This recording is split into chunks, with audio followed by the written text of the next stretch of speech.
One of the stocks that's really buzzing the limelight is, well, there you go, that's the ones I'm talking about. The merger has been completed. You've got Capital First up by nearly 5% in trade. And I do believe that the man who executed this merger, the man of the moment, V. Vaidyanathan of IDFC First Bank, that's the new name and the new brand, is going to be joining us in seconds. Is he with us?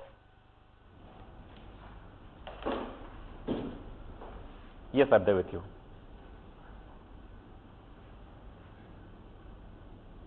An interview, you did say, no, wait for the merger. Well, the merger is done, and here you are on the channel. Thanks so much for joining us. Now, with the merger done and dusted,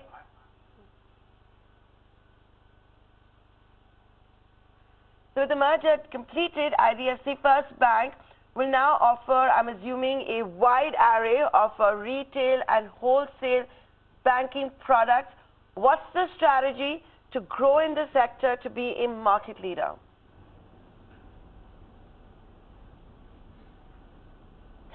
Well, market leadership is far away. I'm not even talking that language because we are effectively a startup bank.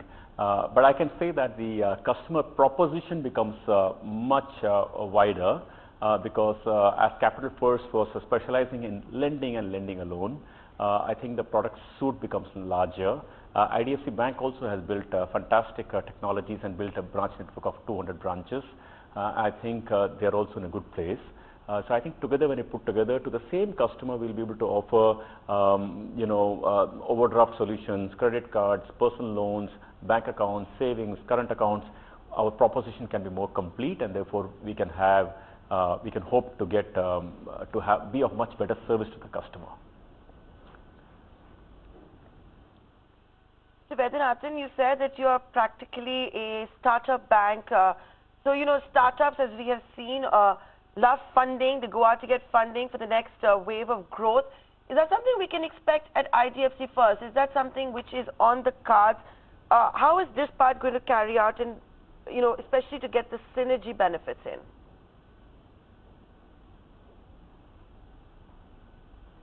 Well, as far as synergy is concerned, there are many.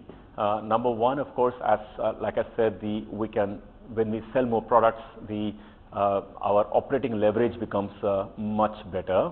And as far as again costs are concerned, the same branch, all of Capital First branches, to the extent that we could also convert to bank branches.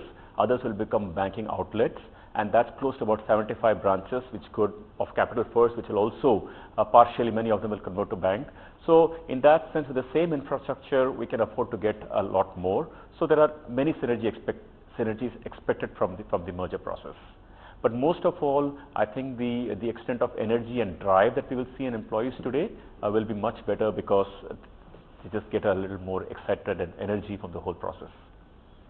Mr. Vaidyanathan, we've always seen, in terms of interaction, integration of any bank, integration of any two different kinds of financial institution. One of the key things is the culture, managing the employees. Do you expect any high-level exits at the bank level?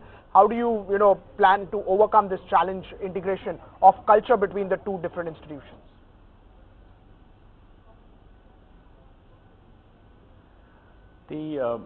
The fact is, we've been working for integration for close to about 4 to 5 months now.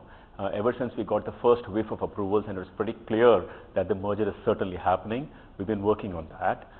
There are many streams to merge, to answer your question more specifically. For example, you got to merge the technologies of two streams.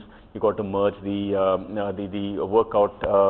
people integration, systems, products, credit, risk. Each one of these have to be integrated and made a combined institution. We've been working hard at this for many years and for many months, and I think it is coming through very nicely. With regard to culture, the really good thing is that both institutions have young, energetic, motivated people. They all want to achieve something. In fact, when we meet people like them, we get more energized than I have to give energy to them. So I don't see any problem in culture integration. I think it will go through pretty smoothly. My next question is regarding the cost of funding. You know, when you signed the MOU with IDFC Bank, you said that you would have access to low-cost deposit, and that will have a impact as far as funding is concerned. Can you just tell us now, with the bank in the place, the name in the place, and the benefits will start to accrue, what happens to that cost of funding?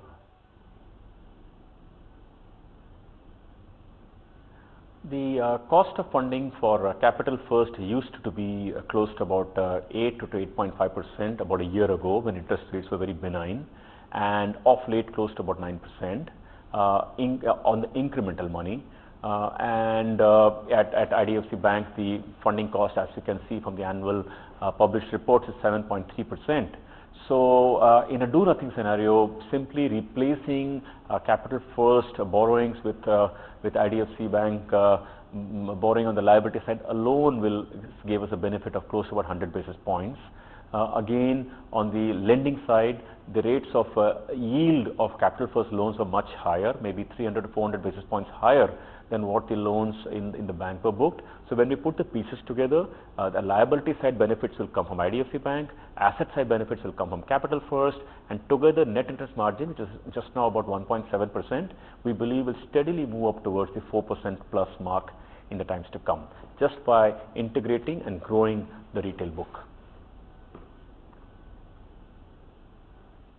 If I could talk to you more, Mr. Vaidyanathan, about growing the retail book, what is it going to be? Is it going to be perhaps by focusing more on, let's say, physical branches, brick and mortar branches? Is it going to be digital? Is it going to be a mix of both? What's the strategy?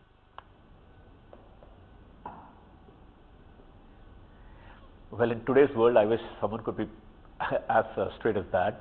The answer is it's all of these.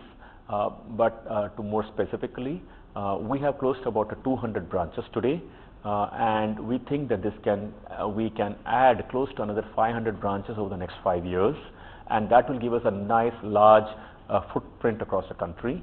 Apart from such a footprint, we think that as all of us are seeing how the digital economy is growing, and that architecture is growing through UPI, Jan Dhan, Aadhaar, and all the analytics and data, and all those things are coming together. We think that that is going to be the next big play, and we will find a nice way of doing both to make an integrated play and to reduce operating cost as well as improve customer convenience, because customers are not coming to the branches. In fact, as you know, most people don't. Customers may want to get them service through digital channels, and certainly we will find ways of empowering that.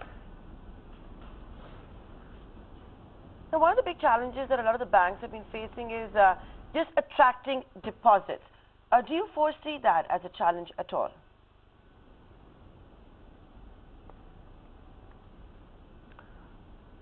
No doubt, it's a very important task and a very important question also. We have a combined retail deposits base of close to about 10,000 crores today as a combined institution. And we do believe that this has to grow multifold from here. So all our energies will be focused very significantly on the retail liability side. We believe we have a strong asset machine. The one area we have to work upon is retail liabilities and current accounts and savings accounts. We think that apart from putting up branches, providing good payment solutions is a very key factor. Providing people easy transaction mechanisms is a key factor. Providing customer remittance solutions is a key factor.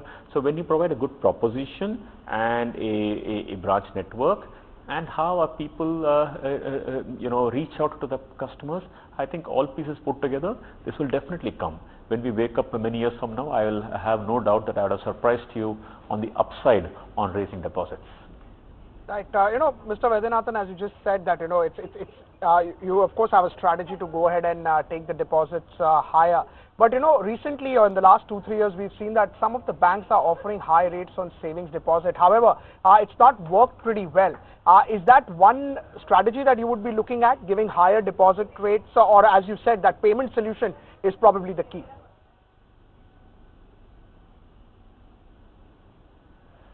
Well, one without the other is useless. To give good rates but not have a reach is won't work, or and so on. But certainly, if we think that yes, offering customers a better interest rates on savings than we currently offer is definitely part of the game.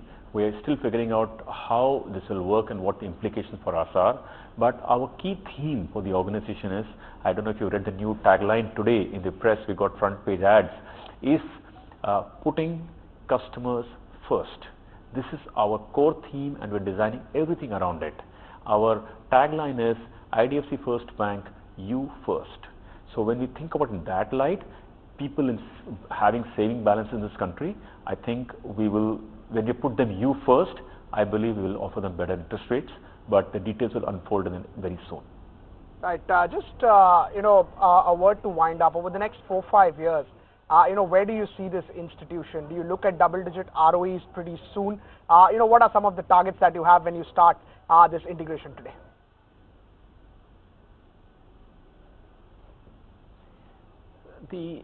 Maybe yes, the core ROE today may be 2 or 3% when we start the story because of the integration on a pro forma basis, maybe over the last couple of quarters. But yes, to your question, within 4 years, will we touch a double-digit ROE? I certainly believe so. I believe that the net interest margins will grow.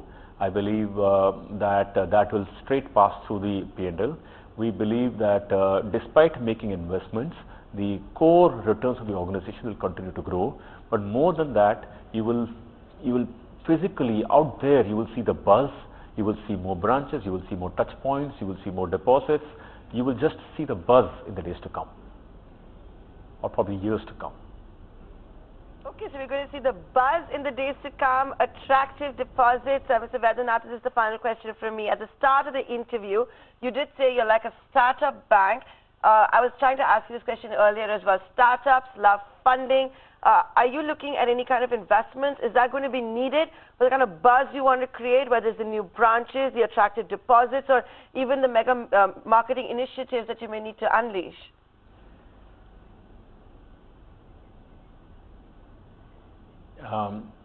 Yes, I told you will see the buzz, you will certainly see it. Now with regard to startup bank and therefore we will see funding, no, we don't plan to raise any equity from the market. It's well funded. And talking of startup, I must also say that Dr. Rajiv Lal and the entire senior management team and everybody has done a wonderful job in building the bank from a infrastructure lender and giving it a sort of a shape of a bank, which now gives a platform for further scaling up when we put Capital First and IDFC Bank together and call it IDFC First Bank. As the Vaidyanathan of IDFC First Bank right here on ET Now. Always a pleasure chatting with you. Thanks so much for taking the time out and taking us to what we can expect. Here's wishing you the best with all the buzz that you're hoping to create. Well, with that, we're going to take a short commercial.